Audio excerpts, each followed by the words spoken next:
firstly, let me congratulate Scotland on its incredible history in music, right? As a young man, I was into a band called the Skids. Does anybody know the Skids? Can I see a show of hands? Excellent. Good stuff. For what is relatively, small density of people in Scotland, you have a huge music history. Huge, off the top of my head, I can think about the Skids, obviously, Deacon Blue, Delamitri, one of our favorite bands of all time. Justin Curry to me, is one of the best songwriters in the world, right? Gary Clark from Just Danny Wilson, he's a friend of mine. And Annie Lennox, of course, she is my business partner, Dave Stewart, his partner. So in the Eurythmics, so you have this rich history in Scotland of music, which is fantastic. So it's really nice to be having an opportunity to speak to you about your history in music and hopefully what I'm doing in music now and how that may be of interest to you and your technology minds and how that could potentially benefit people that you know in music up there. Uh, so I think if it's okay with you, I'll get a bit of a history and tell you how I've arrived here and what we're doing and my sort of journey on the way to this and inspiration. So I blame my dad, right? It's my dad's fault. He was a musician as a young boy at school in a place North London called Cheshunt, and he went to school with a guy called Cliff Richard. Any of you heard who Cliff Richard is? He's Britain's equivalent to Elvis, right? Back in the 50s and 60s. And Dad was at school with him, and he was playing drums with Cliff in a school band, and they become very good friends. And Dad ended up recording at Abbey Road with Cliff Richard. And my dad was getting frustrated. My dad was a real entrepreneur. You know, we come from a background of not a very wealthy background, but we come from a background of inquisitive people that want to learn stuff. And as a musician, he was like, we're recording at Abbey Road and these wearing white lab coats and they're all having, being told as musicians how they should sound and how their work should be created. And Dad was going, this is crazy. We're the creative people here. We should be in control of our creative destiny. So he did what we're all doing and he went and raised some money in the City of London and he ended up building the world's first 8-track recording studio in London called Trident Studios. And the reason why that's important is because 8 tracks was 4 more than Abbey Road had. And what that meant was you can do incredible things like Hey Jude, which was done at Trident Studios. So within a very short period of time, can you hear me okay, by the way? Yeah. Within a very short period of time of opening the studio, he had incredible musicians coming through. I said the Beatles did some of the White Album there. Hey Jude was recorded there, and then it grew a cultural place to be as in 1972. My dad came across this band called Smile, who you may or may not know. Anyone know who they are now? Dad discovered Queen in 1972, and he signed them, and they were a band that were just playing small venues, and he invested and backed in that band, and they became the band that we all know today. Alongside that, David Bowie launched his career at Trident Studios. Ziggy Stardust was done there, and lots of other incredible work. Tiny Dancer from Elton John. So one of the things he set out to do was to build a studio that was built for musicians by musicians, and understanding that it shouldn't be the technology that's driving the music, it should be the music that's driving the technology. And that's so relevant to what I'm about to tell you. So after growing up as a real young boy in this environment, a crazy creative environment where these people are friends of Dad's, and I'm seeing all this technology changing the face of the recording industry, I couldn't help but be sucked into playing drums and being involved in music myself. And I never really made it as a professional musician, but I loved helping musicians and managing bands and being part of their life and imparting my help and knowledge. I then did a bit of a right turn, and instead of being professional in the music space, I was a nerd as a kid. I had an Apple II computer. That was my dad's first computer. So I started programming, and I combined my passion of being creative with software development. And in 95, I created a digital agency with my brother before this was a thing, and we started building websites. And I started getting into coding. And then 18 months later, I secured this startup company that had just launched with one aeroplane flight to Glasgow, and it was called EasyJet. And they were my first big client. And I built their first website for them. And that was in 97. I carried on working with Stelius and the team there until I sold that company in 2002. So everything that you may not like about EasyJet, sorry about that. But, you know, they did transform the business. They transformed the airline industry by their vision and their model. And I was lucky enough to be on that journey with them and help them do that. A little side note is that Stelius once said to me, the internet is for nerds. It will never make money for my business. And I went, no, this is going to be your business. I carried on while I was building technology. I was in bands and playing in bands and managing.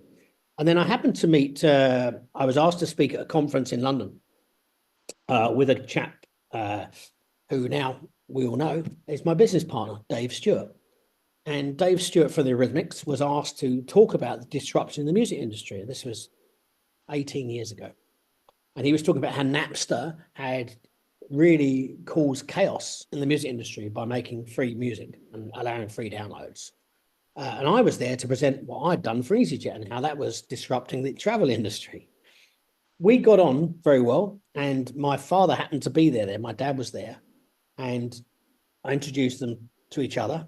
And needless to say, I was left out of the conversation because when my dad said he had Trident Studios, Dave and him just disappeared. I was like, okay, that's down to you. Anyway, cut a long story short, I left it some 10 years to finally meet up again with Dave. He had given me his number, but I needed a reason to have a conversation with him. And I met him, and I told him about an idea I had to create an 8-track recording studio in your phone that would enable musicians around the world to collaborate and work on projects together. This was 10 years ago. And it meant that you didn't need expensive recording equipment. You could work anywhere in your home and find a drummer in Nashville, a bass player in South America. Wherever you are, you can put a collaboration together and build music. And that was my first company in music. That company still runs. And one of the things that came to mind was, how do I help musicians earn a living? It's hard, right? It's really hard. It's expensive to go into a studio. It takes time to create great songs, and you're not necessarily getting paid the money you deserve to be paid. So I came up with this concept that we should build a platform that makes fans business partners with the artist. And the best partnership in the world is 50-50. So I said, well, how about if we allow an artist to release a song, but they give 50% of that song to their fans, and their fans can earn the same money out of that song, equal as partners with the musicians and the artists. So that was the concept behind SongBits. This was 3 years ago. And we worked it all out, and we said, okay, this is great. What we'll use is we'll write it to the blockchain, which I've been working on in 6 or 7 years. And that democratizes the ownership of those parts of the music, those bits, as we call them. Now, in essence, you've got this brilliant partnership. You've got an artist that needs money. He needs to earn a living. He needs to go to a studio. He needs to pay for his tour, put petrol in the tour van. He's got to fund his career. You've also got fans who want to help and want to be in that role, to be part of that gang with that artist. They want to be in that position. They will pay lots of money to go and see those artists. Well, why not make them partners together where the fans invest and back and support the musician, and in return for that, the musician, the artist, gives not just only the royalties that they make with that song, but exclusive perks like guitar lessons, one-off conversations inside recording sessions where they can actually see the work they're working on in real time. So this is the perks that come along with owning SongBits. So let me come to defining what a SongBit is. So every song is recorded in milliseconds. So an example of that is a 3.5 minute song is 210,000 milliseconds long. In our language, each millisecond becomes 1 bit. So we have a song bit is 1 millisecond of that song. And we price those millibits, those song bits, based on looking at what those artists is generating in revenues, and we correlate that back to the price per bit. So this enables you as a fan to come in and buy a bit of a song, and you own that song. And every time it plays on the radio, you earn money with the artist, but it's yours. You know, you help make that happen. You help support that artist that you believe in to launch their career or further their career. So we launched SongBits originally on the Palm network. That was our first network that we put it together on. And I liked Palm because their ethos was very much about getting a green blockchain and having great credentials behind it. As you probably know, Damien Hirst launched some artwork on there and so on. And the reason why we chose blockchain was to, let's say, democratize and record the ownership of those bits. So the fan can actually say, this is my address, this is my bits. And they at a later date can be sold on, transferred, however you wish to do it. But obviously, ultimately, it needs the blockchain to enable that to be recorded in a fair and democratic way. So originally, we launched our testing on Palm, and then Sui, the network, came along, and I met them in Paris last year in February. But they approached us in December last year, December 8th, just over a year ago, and were very interested in what we were doing. And how many of you know the Sui network or have done any development work on that? Yeah, I don't know whether you're a big fan. I think it's amazing, right? I like the people there. I think the technology is first class. And I think they are poised for domination. Seriously, I really do. That's my opinion. So Sui invited us to transfer our business onto their blockchain, and they've made some investment in us. In fact, we were their first ever capital investment as a business. And we proceeded to migrate ourselves off of Palm onto Sui, and we completed that migration in the end of the summer last year. Since then, all our testing has been going on, and we love it. I mean, the platform's got some incredible things like ZK login, which for those of you who don't know is OA authentication login. It's very simple, and behind the scenes, it creates a wallet address and actually a wallet at the same time as creating a fan wallet in our case. So every fan that signs up and uses SongBits, they get it using ZK login. We provide them with a Sui wallet accordingly. And obviously then they've got things like the kiosk, which is brilliant for the NFTs. So with every bit release and every song release we have, we create NFT for the artwork. So the album artwork or the song artwork effectively has its own tradable NFT associated with that song. So we launched it. We've done some testing on Sui. Our first major release happens tomorrow, as it happens, which is why I can't be with you today. And it's a release with Joss Stone, the British artist. She's an incredible soul singer, and she's written a song with Dave Stewart, my co-founder.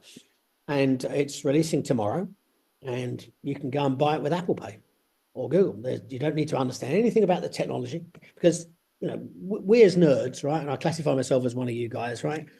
We love our technology, but the consumers don't care about that. They're not into that. They want to know, when I push this Apple Pay, does it do what I want it to do? So that's always my mantra is simplify development with acceptable, understood technologies. You know, we used to talk about FTPing files, right? Dropbox does that for us. Now, we don't need to talk about that. No one cares about that. You just, I'm going to send you this video and I'll send you a link to do it. You're not talking about the technology. You're talking about what you get out of it. So we are now in a position with SongBits. We have some incredible artists lining up, a huge roster, and we're planning that this year is going to be an exciting year. You know, we have global artists that want to do this to democratize music and get closer with their fans and give them a better experience they won't get elsewhere, but also help them with funding. We also have a huge charitable side to the business. For example, successful artists can launch a song with us and give a percentage of their revenues straight to a charity.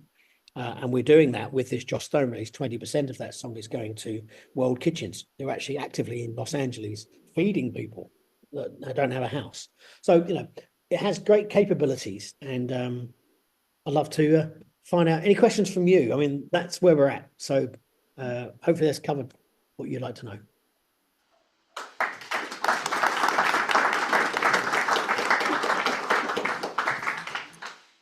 Okay, so I guess maybe it sounds like you're tokenizing, using technical terminology, tokenizing music, or maybe entertainment, or maybe like the experience like of listening to music. So there's different aspects.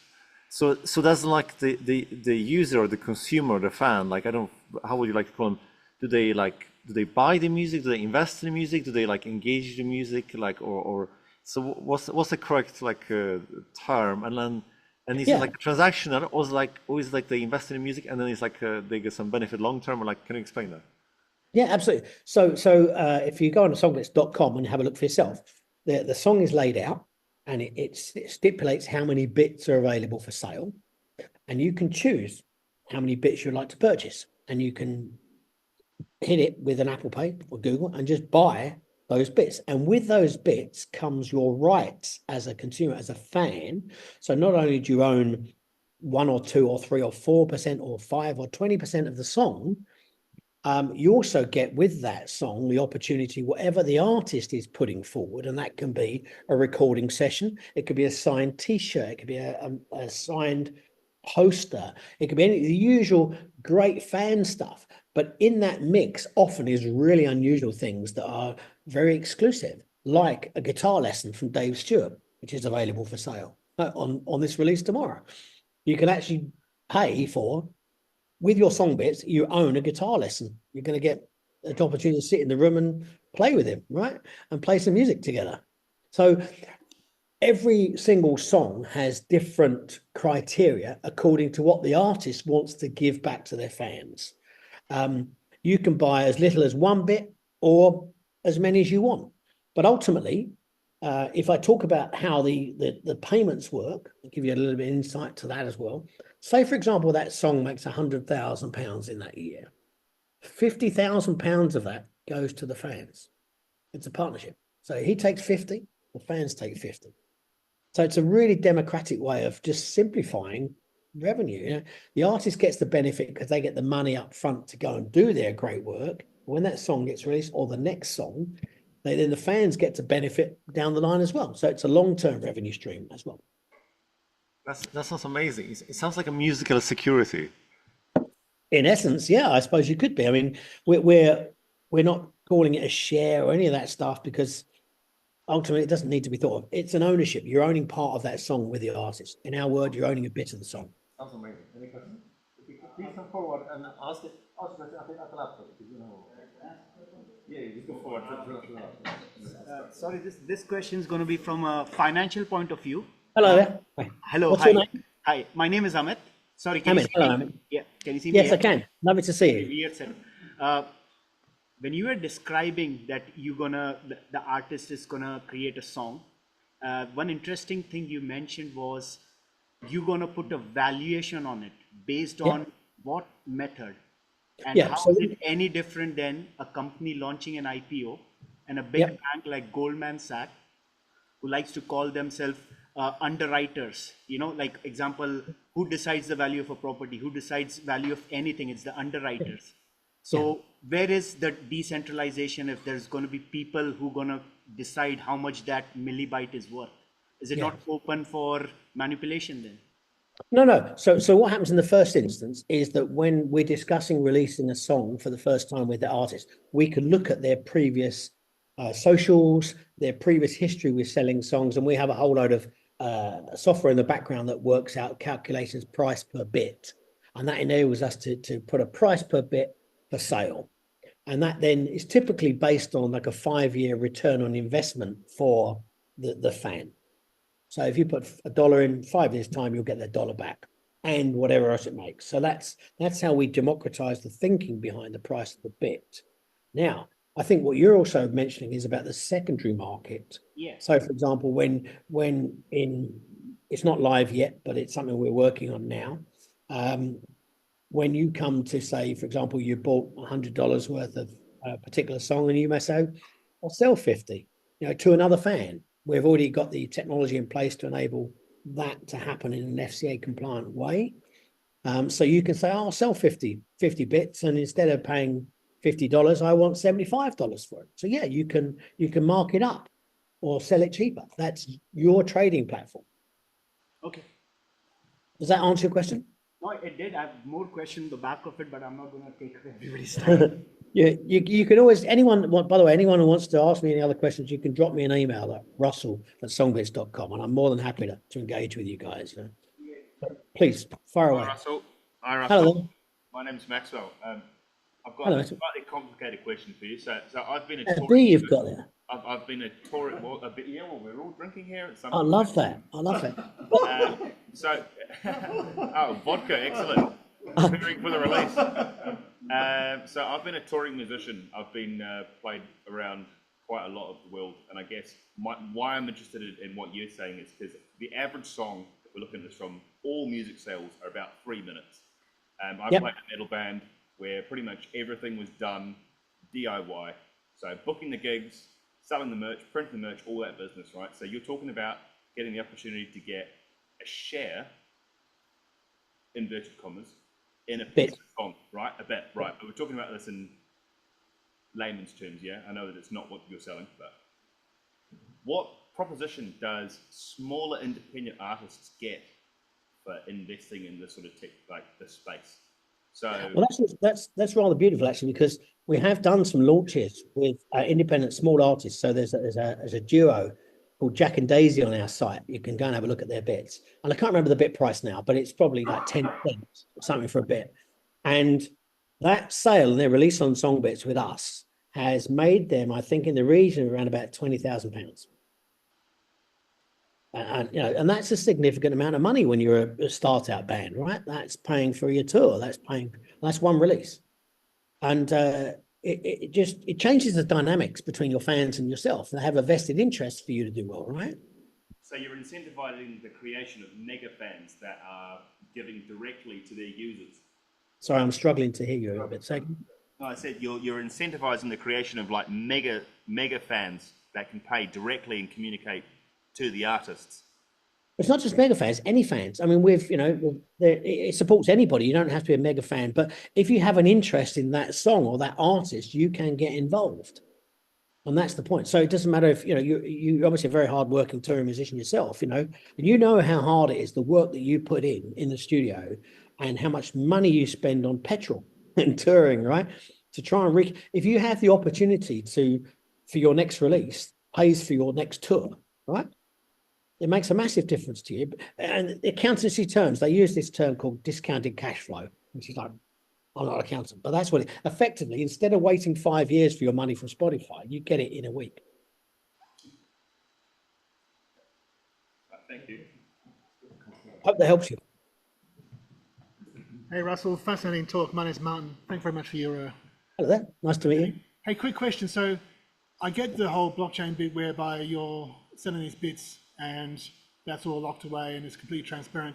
How do you ensure, heaven forbid, that the artist doesn't take the money and run? Like in a sense of like they're earning, they've got to sign a record deal, they're making millions of pounds a year, but where's the transparency to ensure that that money actually does make its way back onto the chain and shared with the shareholders? There's two beautiful things we do behind the scene, actually. First of all, is we're hooked into the DSPs, i.e. Spotify, Apple. We manage that relationship. So when it releases with us, we put the song up on there, right? So we control that song. Right. And we also collect the royalties on that song and distribute it to the artist and the fans. Right. So we're in control in that side. But there's another thing at play here. If you're an artist and you don't pay your fans for whatever reason, then what are fans going to do? Okay. You've lost your fans, right? You're not going to want to put them in that position. So you have a lovely cultural thing behind it. Yeah, I guess you're absolutely right. I mean, like, so you're acting as a middleman there to make sure that the money goes into the right places, and there's a reputational risk. Absolutely. There's always some risk. There's some stuff happening behind the scenes, but okay, fair enough. Yeah, I mean, you know, in the end, God forbid, an artist could have a problem. He could, you know, call it a day or whatever. But you know, in the end, you're only. It's like anything else. You know, you could have a gig that doesn't play or whatever. But ultimately, we're putting all the sort of checks and balances in place to protect the fans as well as the artist. You know. Hi, Russell. How you doing? Hello there. Hi. Hi. I'm glad you brought up the Skids because if you remember their first album, there's course. there's two names on the back of the album. One's Jean-Paul Sartre, and Yeah. the other one is me, Ronnie Gurr. So,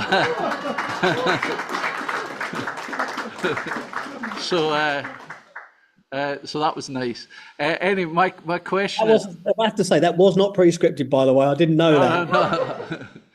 Yeah. Anyway, question is, from the fans' point of view, when this song's generating income, fair enough from Spotify, etc. But that song has any other number of areas. And firstly, are we talking performance rights here, or are we talking just composition rights? What's the share? Is it either or both? It's master rights only. We've kept it really simple. It's Okay. basically streaming because I know it's a very complicated world, right? When you start talking about sync and publishing and all the other things, it gets complicated. So to keep it easy for fans initially, it's strictly streaming royalties only, and that's measurable and transparent, which is what we want. Okay, that's fine. That's great. Thank you. It's been a pleasure to meet you. You must drop me an email.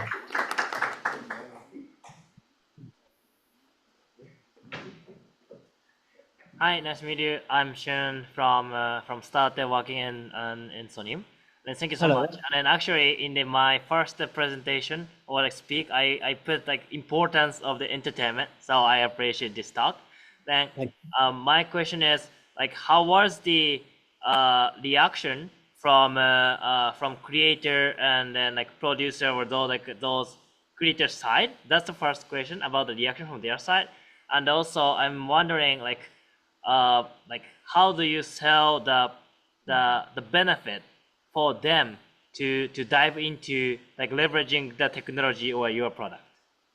Yeah. So thanks. Well, I'm pleased to say that the nice thing about music is that a lot of musicians know each other, and the word is out on the street that what we're doing is we've built a business like my father did for musicians by musicians. Right. This is built because we understand it from the artist perspective.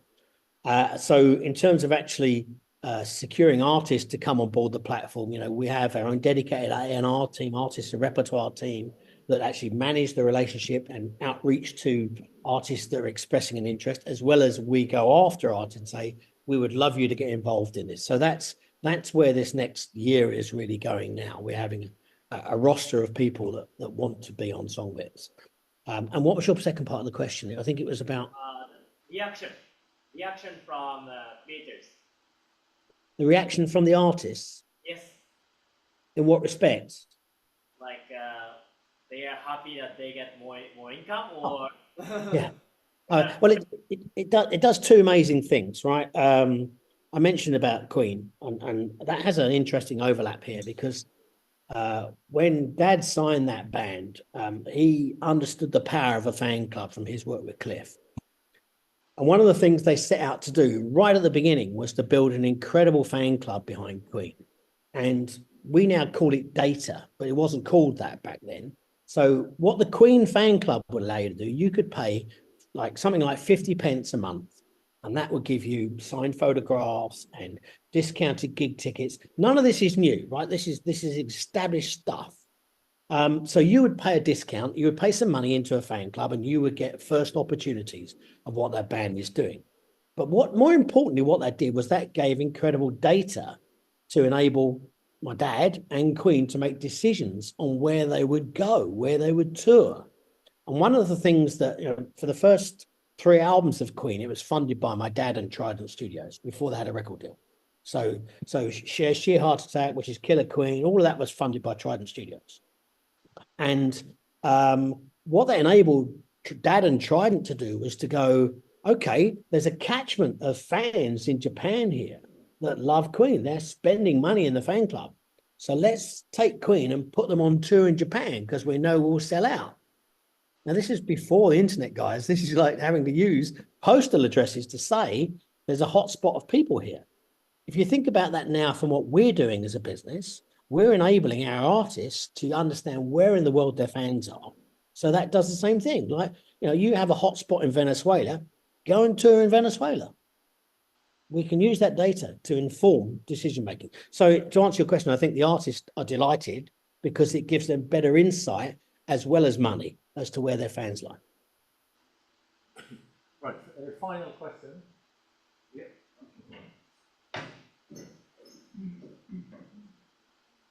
Hello. Hi. Hi. Can I choose which bits I own? Right. Great question. So right now, what we've done is now this is really cool. So it's democratized. Each bit is the same price across the whole song. We have built the technology to enable us to pick a chorus or a bit of a guitar riff, and you can say, "I want to own that bit." And thinking further, we can add in the ability for you to reuse that riff as a fan. So you might have a different pricing that says, "Do you know what?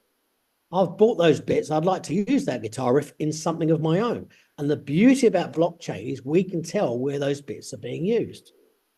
So you can now say, if I relaunch a song using a bit from this song, the guy whose song you've originally bought the bits from, he gets royalties too.